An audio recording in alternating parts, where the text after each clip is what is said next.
45% of what you did today never even registered in your conscious mind. Decisions made before you even realized you were deciding. Actions carried out without consulting your rational brain. 45%. Nearly half of your life is running on autopilot, and you're only just finding that out now. Duke University documented this back in 2006.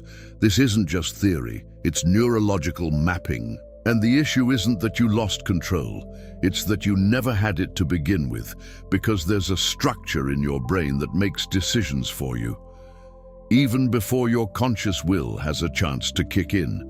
Napoleon Hill spent 20 years documenting the mental patterns of 500 successful men between 1908 and 1928. Carnegie had asked for something simple: to decipher what separates those who achieve from those who merely dream. And Hill found 13 principles.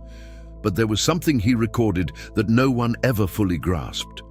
Hill noted that 83% of the men who applied these principles remained stuck in the same old patterns. They visualized, they affirmed, they desired intensely. Yet, they woke up the next day doing the very same things they had always done, without realizing it, as if a part of their brain operated independently of conscious will. Hill called this invisible habits in 1937. It took neuroscience 70 years to confirm what he had already observed. And when it did, it uncovered something even more unsettling. Almost half of your daily actions don't consult your consciousness. They happen because a primitive structure in your brain has already decided for you, before you wake up, before you even notice. And it's precisely this mechanism that you're about to understand. 45% of the actions you take every day happen on autopilot, without conscious thought, without passing through the brain area responsible for rational decision-making. 45%. This isn't an estimate, it's documented data. David Neal and Wendy Wood from Duke University studied the behavioral patterns of university students for 3 months in 2006. They mapped every repeated action, every routine performed without thinking, and they found the percentage. Between 40 and 45% of everything you do on any given day was decided before you even woke up. You wake up. Your hand reaches for your phone before your brain even registers that you're awake. You scroll through your feed for 40 minutes. By the time you realize it, you're already running late. And the question that always hits is the same. How did I let this happen again? The answer is simple. You didn't let it. You weren't in control. There's a structure in your brain called the basal ganglia. It sits below the prefrontal cortex, the area you think controls your decisions. The basal ganglia are older, faster, and they operate with a brutal logic to conserve cognitive energy. When you repeat a behavior, grabbing your phone upon waking, eating something specific in the afternoon, scrolling through your feed before bed, your brain registers 3 things: the trigger that initiated the behavior, the routine you executed, and the reward you received at the end. Trigger, routine, reward. And when this cycle repeats 66 times, something changes in your brain. Philippa Lally from University College London documented this in 2009. She studied habit formation in 82 volunteers over 12 weeks, and she found the number, 66 repetitions. This is the midpoint, where a behavior migrates from the prefrontal cortex, where you need to think to act, to the basal ganglia, where the behavior runs on its own. And when that happens, you lose control. But it's not a loss in the sense of failure. It's a transfer. The brain transfers command of the behavior from the conscious area to the automatic area because it saves 90% of cognitive energy, 90%. And Gray-Beal from MIT mapped this with functional neuroimaging between 1990 and 2005. She showed that when a habit is completely automatized, the prefrontal cortex literally shuts down. You're no longer deciding, you're executing. And the problem isn't that you execute. The problem is that you execute without knowing, because the basal ganglia operate below the radar of consciousness. You don't feel the decision being made. You only perceive the result. 40 minutes have passed. You don't remember half of what you did, and the day has already started out of control. Hill recorded this in 1937 without knowing about the basal ganglia. He called them invisible habits. And he said something that neuroscience would only confirm 70 years later. The biggest enemy of transformation isn't a lack of desire. It's the automatic behavior that runs before desire has a chance to awaken. You visualize wealth. You affirm prosperity. You feel the burning desire ignite in your chest. But the next day, your hand goes to your phone before consciousness wakes up. And the loop restarts. And the worst part, you think the problem is a lack of discipline, that if you just tried harder, focused more, had more willpower, you could win. But the truth is, you're trying to defeat a mechanism that operates below the level where willpower works.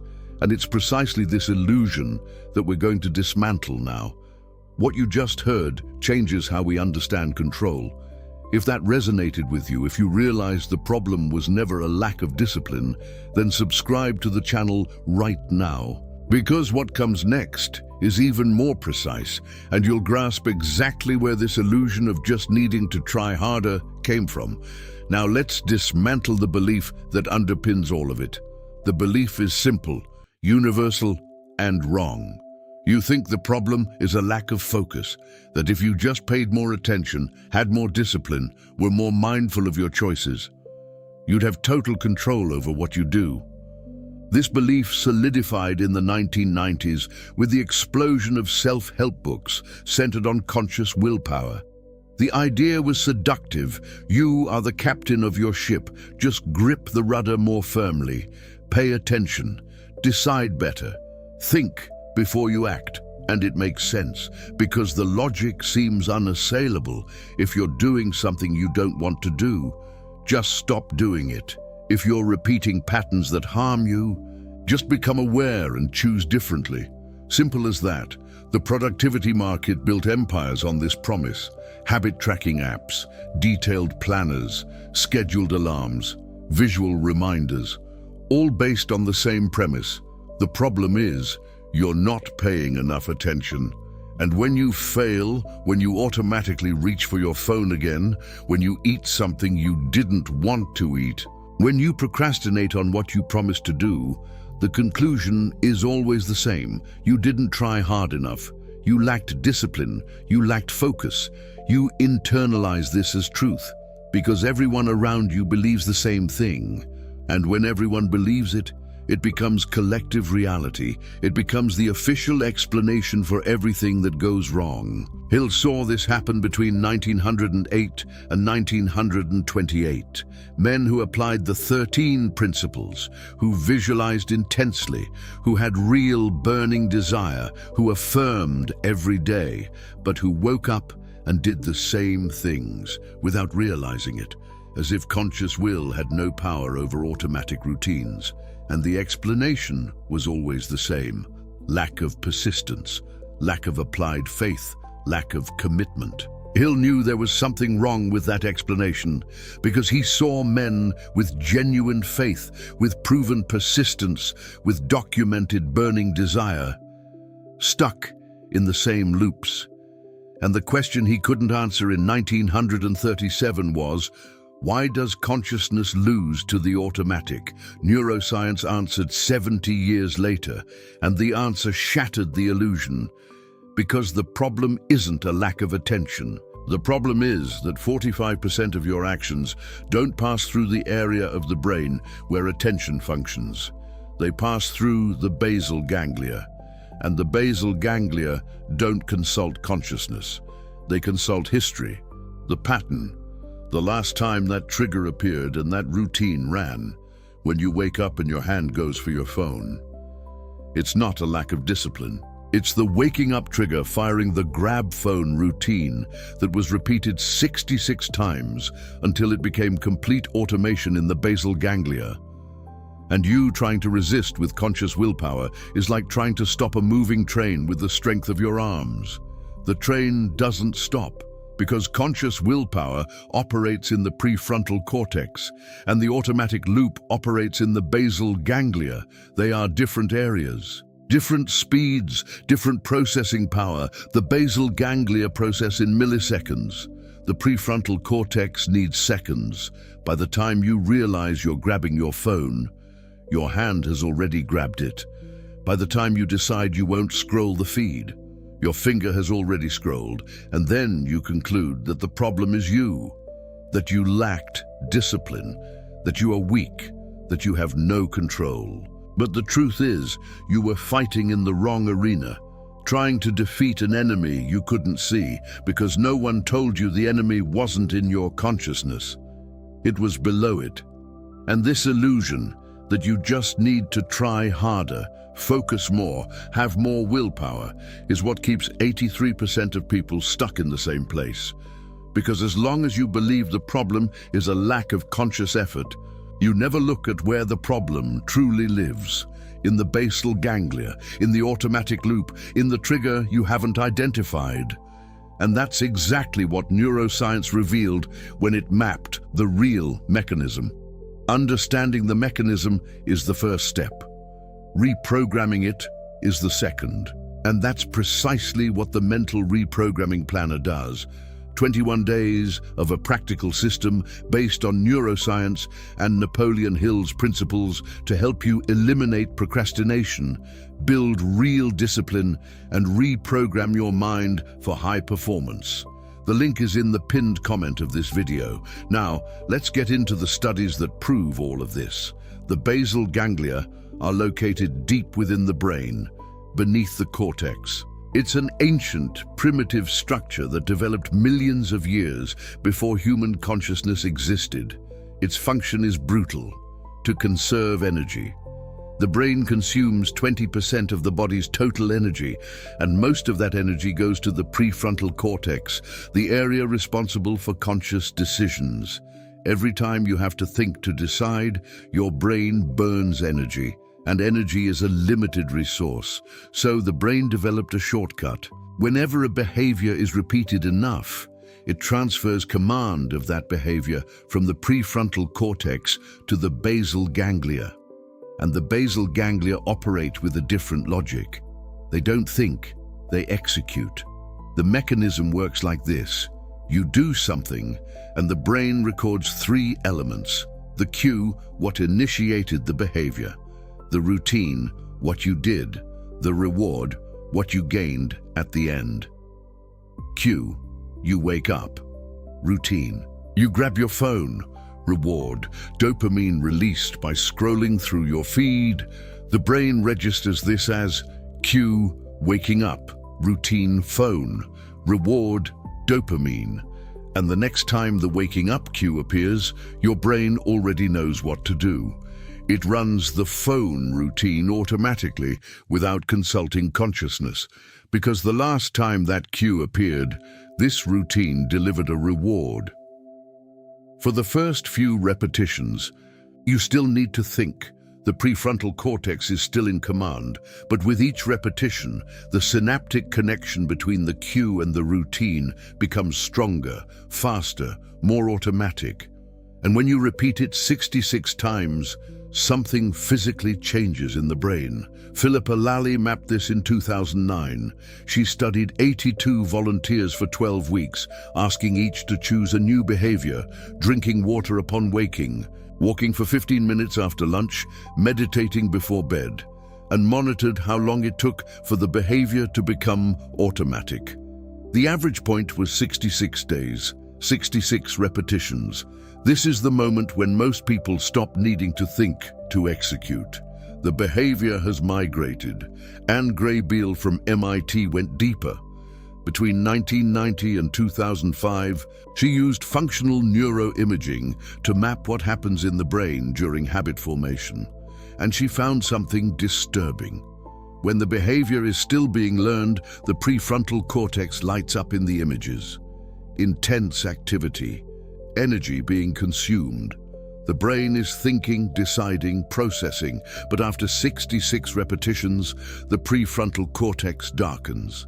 Activity drops by 90%, and the basal ganglia take over. They glow now. They are running the behavior on their own, and when that happens, you lose the sensation of making a decision because you are no longer deciding. You are executing. Your hand goes for the phone. You didn't feel the moment of decision. You only realize it when the phone is already in your hand, and then you think, how did I let this happen? The answer, you didn't let it. The cue fired, the routine ran, and consciousness woke up too late to interfere. David Neal and Wendy Wood from Duke University documented this in 2006. They studied university students who moved campuses, a complete change of environment, routine, social context. The expectation was that automatic behaviors would disappear with the change of environment. They didn't. The students maintained the same patterns, same eating times, same commuting routes, same morning loops, because the basal ganglia don't depend on context. They depend on the cue, and as long as the cue is present, the routine runs no matter where you are. 45%. That was the percentage Neal and Wood found. 45% of everything the students did on any given day was automatic behavior running in the basal ganglia, without passing through consciousness, without consulting their will. And the most frightening part, they didn't know. When asked if they felt in control of their routines, 92% said yes, that they consciously chose what they did, that they had total autonomy, but the data showed the opposite. Almost half of their actions were pure automation, the brain deciding on its own, consciousness waking up late. Hill saw this in 1937 without access to the basal ganglia. He saw men who visualized, who affirmed, who had genuine applied faith, but who woke up and did the same things, because the burning desire operated in the prefrontal cortex and the automatic routine operated in the basal ganglia. And the basal ganglia are faster. Visualization happens when you stop to think. The automatic routine happens before you realize you're even awake. And as long as you don't understand this, you're fighting in the wrong arena. You try to strengthen consciousness, but the problem isn't consciousness being weak. The problem is that it's not even being consulted. Say this out loud. 45% of my actions don't pass through my consciousness because the basal ganglia have already decided for me. Here's the question that needs an answer. How many of the behaviors you perform every single day did you actually consciously choose? Really think about that for a moment. How much of your routine is a deliberate decision, and how much is just automation you've inherited from past versions of yourself? Drop your answer in the comments below, because that's going to tie directly into what's coming next. Let's dive into some real-world cases where this very mechanism led to consequences nobody saw coming. Edwin Barnes arrived in East Orange in 1905.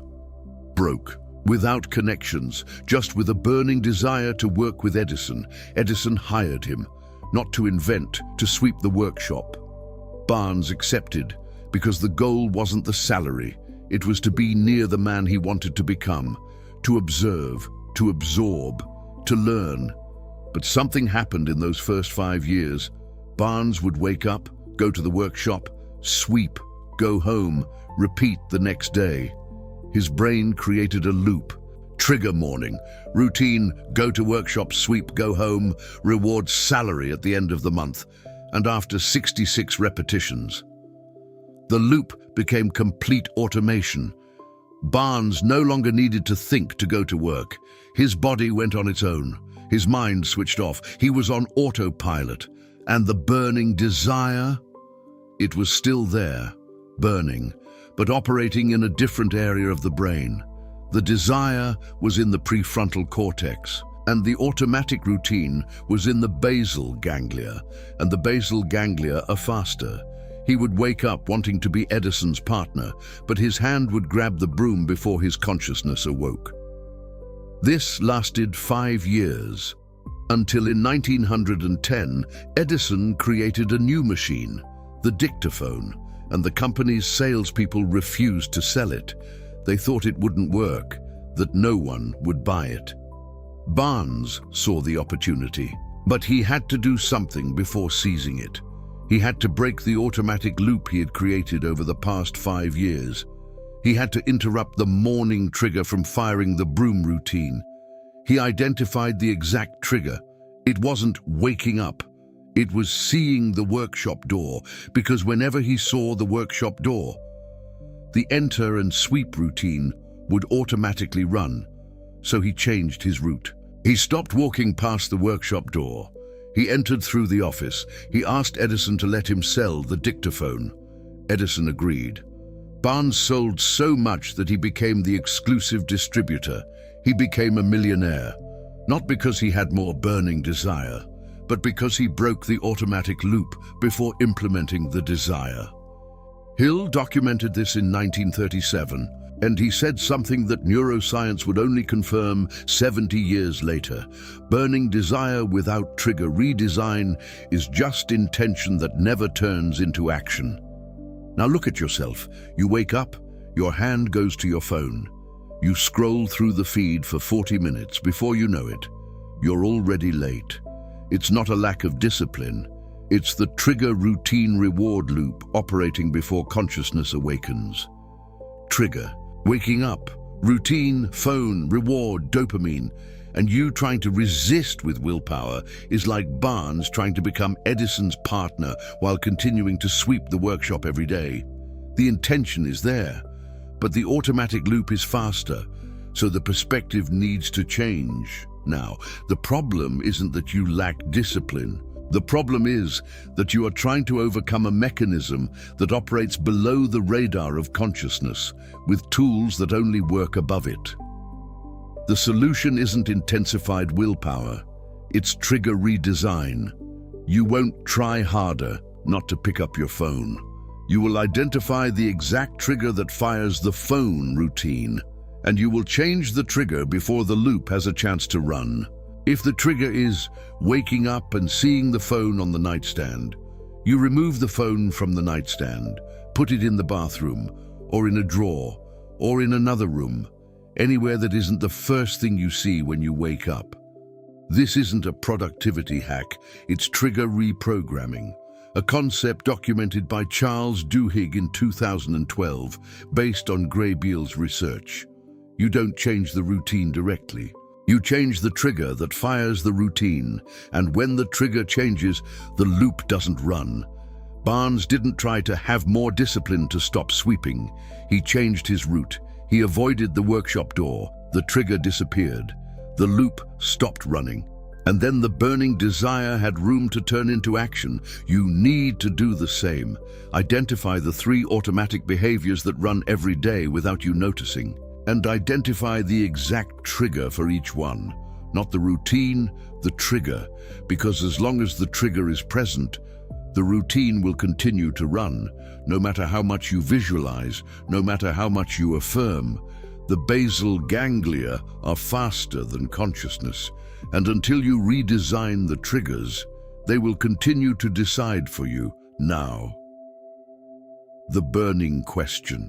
If 45% of your actions operate on autopilot in the basal ganglia, who programmed these loops? Because if it wasn't you consciously, and neuroscience proves it wasn't, then someone or something installed these triggers. And discovering who did that is the next layer of the series. The next video will reveal the industry that programs your habits without you realizing it, and how Napoleon Hill discovered this in 1937. There's an entire industry dedicated to installing triggers in your brain. Triggers you didn't choose, that you don't even notice, but which fire off automatic routines every single day. This industry studied your basal ganglia before you even knew they existed. It mapped out the loops, tested the rewards, and figured out how to make you perform behaviors without realizing you're performing them. Napoleon Hill saw this happening in 1937. He documented it in the final chapters of Think and Grow Rich, but no one ever read to the end. because the truth was just too uncomfortable. And now that you know that 45% of your actions are outside of your control, the next question is unavoidable. Who is in control? The answer is in the next video. The industry that programs your habits without you knowing, and how Napoleon Hill discovered it in 1937. But before that, you have a task. Grab a piece of paper right now. Write down 3 behaviors you do every day without thinking: reaching for your phone when you wake up, scrolling through your feed before bed, eating something specific at a certain time, and next to each one, identify the exact trigger that starts the loop. Just identify it. Don't change it yet. Just see the invisible. 45% of what you do every day bypasses your conscious awareness because your basal ganglia have already made the decision for you before you wake up, before you even realize it, before your conscious will has a chance to weigh in. This isn't a flaw. It's not a weakness. It's not a lack of discipline. It's brain architecture. It's energy conservation. It's a mechanism that has existed for millions of years and will continue to exist. The difference is, now you know where it lives, and those who see the mechanism can reprogram it. You are not undisciplined. You are not weak. You are not incapable of change. You were simply fighting an enemy you couldn't see. You were trying to strengthen consciousness while the problem operated beneath it. You were using willpower to overcome a loop that doesn't consult your will. But now you know, and that changes everything. Because when you understand that the problem isn't the routine, it's the trigger that initiates the routine, you stop trying to change the behavior directly, and you start redesigning the environment where the trigger lives. Edwin Barnes didn't become Edison's partner because he had more burning desire. He became a partner because he broke the automatic loop that kept him sweeping the workshop for 5 years. He changed his route. He avoided the door. The trigger disappeared. And then, and only then, did desire have room to turn into action. You need to do the same. Identify the triggers that set off the automatic loops that run 45% of your day, and change the triggers before the loops have a chance to run. It's not a trick. It's not a hack. It's trigger reprogramming, a documented, validated, and tested concept. And the execution is simple. Before you go to sleep tonight, take the list of the 3 automatic behaviors you identified. Choose one, the most annoying one, the one that hinders you the most, and tomorrow morning, when the trigger appears, you're going to do something different. You're going to pause for 3 seconds before executing the automatic routine. Just 3 seconds, just to prove to yourself that you can intercept the loop before it runs on its own. 3 seconds is the time your prefrontal cortex needs to wake up and take command before your basal ganglia fire off the routine. 3 seconds. If the trigger is waking up and checking your phone, you pause for 3 seconds before picking it up.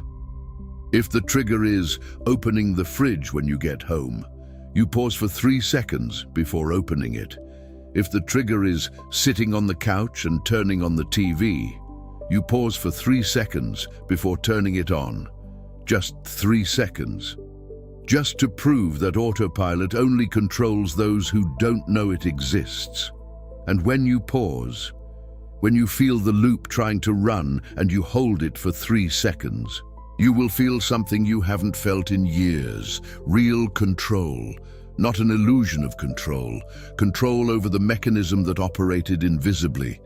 And then you will understand what Hill meant in 1937 when he wrote, "Burning desire without habit redesign is just intention that never turns into action." You have just become someone who sees the invisible, and those who see the mechanism can reprogram it. Say this out loud: autopilot only controls those who don't know it exists.